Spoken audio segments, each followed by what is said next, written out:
Once you've brain dumped all of the information that you can think about that you're interested in, the things that you value, your strengths, now it's time to distill that information. This is where it can feel a little bit tricky. Sometimes people need a career coach to help with this process or to bounce ideas off of.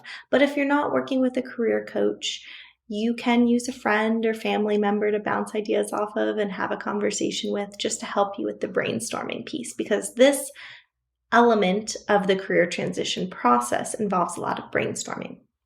So the first thing I'm going to ask you to do is when you look at your worksheet where you list out all of the different roles that you've ever been interested in, I'm going to ask you to look for patterns.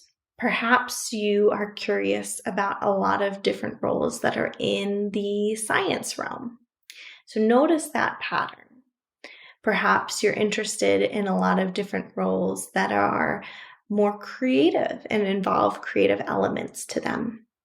As I'm looking at these worksheets with people, I'll start to notice those patterns. I'll even group different careers into different categories. And this is where I'm going to throw an example up here so that you can see what I'm talking about. But I will list out human resources, and then all of the titles that fall underneath that, like organizational development and things like that. And then that helps me. It's almost like I keep doing this because I'm creating circles and buckets that these different careers would fall into.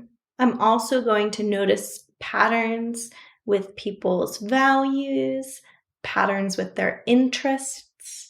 Are they interested in a lot of things that involve organizing or involve a lot of physical activity? So I'm looking at the whole worksheet to get a full picture of who the person is. Say somebody doesn't have very many roles listed. There's maybe only a couple, and the rest they feel uncertain about. Maybe they're coming to me in a place of, I have no idea what goes on this list. I don't know what to put on here. And that's okay if that's the case. I'm going to use interests and strengths to pick up some possible roles that might be a fit. This is where ChatGPT or Googling can be helpful to figure out other roles that could go onto that list. And I talk about that more in the roles video previously. I'll give you a case study as an example. I was working with somebody who was a teacher, and this teacher had strengths in problem solving.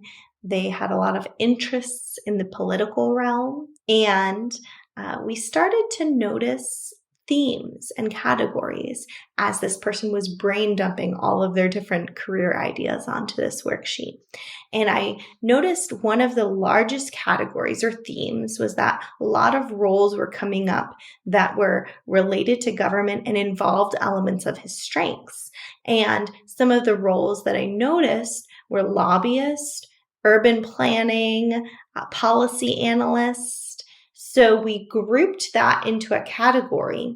And then once we had that category, we made sure we're not leaving any possible roles off the table. So are there any other roles that are related to that category, since that category was the largest category I was seeing that we didn't have on this list? And so we did some research online just to check that out and add a couple of other roles in.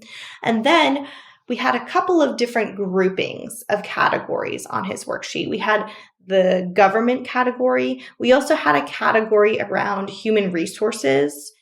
So then I asked him, out of all of these different roles and categories, groupings, what are you most interested in learning about at this point? And we created a funnel related to his strengths and his values and ranked the different roles based on what felt like the best fit for his values and his strengths based on what we knew so far. And we can always adjust this and change this around. But the funnel represents the things that are most concentrated. The things at the bottom are the things that best relate to strengths and values. And so we listed some of those things and then put the other things at the top of the funnel. And we started out researching the things that he was most interested in and the things that we felt best aligned with his strengths and values at this point.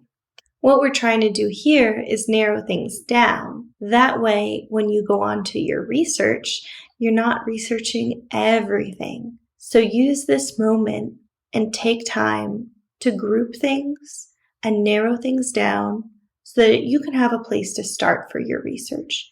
You can always go back and add more things to the drawing board, but we just don't want to start out in a place of overwhelm. We want to chunk things down and make it easy.